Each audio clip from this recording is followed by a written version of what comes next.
what would you say is like your most unforgettable moment of your music career? Something that every time someone asks you to, to tell about what you do and to tell about your success as a musician, you're like, this is the moment I will always remember. Oh wow, I've got several of those, and Okay. I'm gonna pick one that ties back into the first show I went to as a kid. 15-year Yeah. old watching Butch Walker. You can share a So few, by the way. Just cool, yeah. cool. So fast forward, I think I was out of college, and my band at the time was recording in Atlanta with a producer named James Salter, and we were in this park of studios in Atlanta. There was like Outcast, Stankonia Studios. There was Southern Tracks, which is where we were, and then across the way there was Butch Walker's studio. Butch was the front man that made me go, "This is what I want to do." Yeah. So as we wrapped guitars for the day, and James, the producer we were working with, was like, "Hey man, come with me."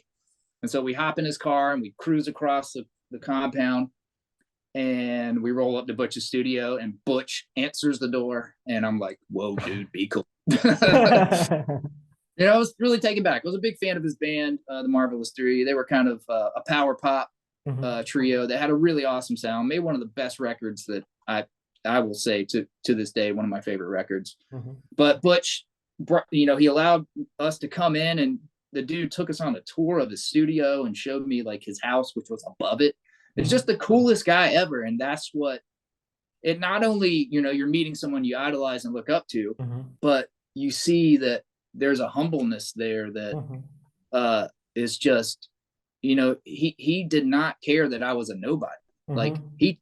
he was so gracious and so kind, and I've always had an immense amount of respect for him Mhm. uh as a songwriter before that and as a performer before that. But after that moment, I was like, he's a good human being too, and that's Mhm. what I was like, yeah, I need to step up my human game, my human being.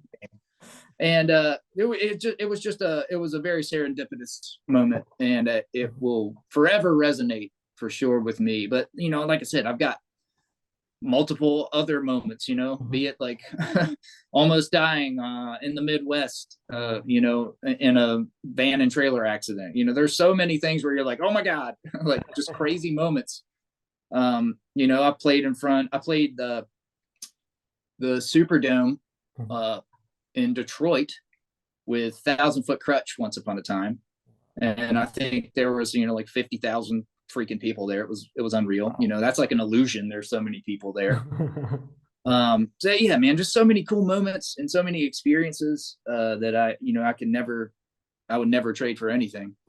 Uh, Yeah, that, yeah, that's yeah. amazing. That's amazing. And sort of another question, sort of in this vein, um, I'm very interested to hear what would you say, like the songs or the projects that you've worked on that you're really proud of. Like, what are those songs? So, again, the projects that you've worked on that you are really happy that you are part of and that bring you like really great satisfaction that you've been involved in them. Oh yeah, man. I've done hundreds of records. Mhm. Most of them are local and regional artists, but I have worked with some labels. I did a label band for Eulogy Recordings. This band was from Alabama and Florida. They were kind of Mhm. like half from one and half from the other state. Mhm. They were called The Offer. And Mhm. we did a record called 33 Days. This was like 10 years ago. And that Mhm. record came out so well and sounds so good. And I was so proud of it because that was like my first really big label project. And I Mhm. wanted to really knock it out of the park. So I'm really proud of that one.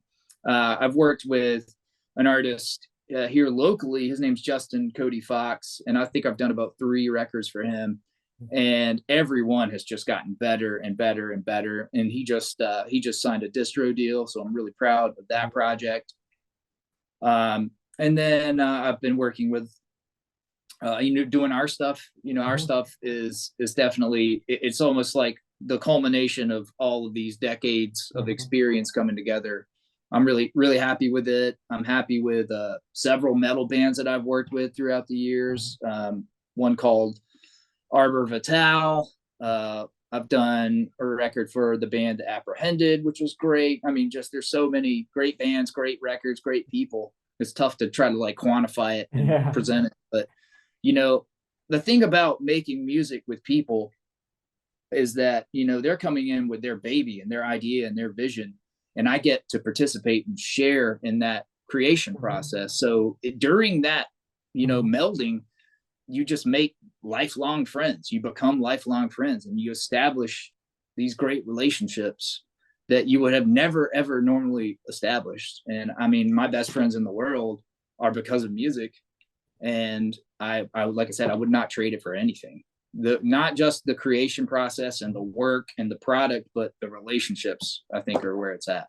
That's so well put. And you actually, you know, sort of answered my next question, because I wanted to ask you, you know, what's your favorite part of the process of both creating music and producing music? You know, what's the aspect that you enjoy the most? And I guess you answered that in terms of especially producing. Technically, there's always this moment, you know, just when you're working on a song, there's always this breakthrough moment when everything kind of comes together, and it's like everything's a little cloudy and then it all comes into focus, you know. And that could be like putting this vocal part here, or you know, like finishing a guitar solo that just makes everything crystal clear. And like that's a gratifying moment, is when everything really clicks together, and then you look around the room and everybody's got a smile on their face, or is jumping up and down and high five, you know, like so that's that makes it worth it, man, you know. And there's a lot, like with our record, with All the Pretty Things.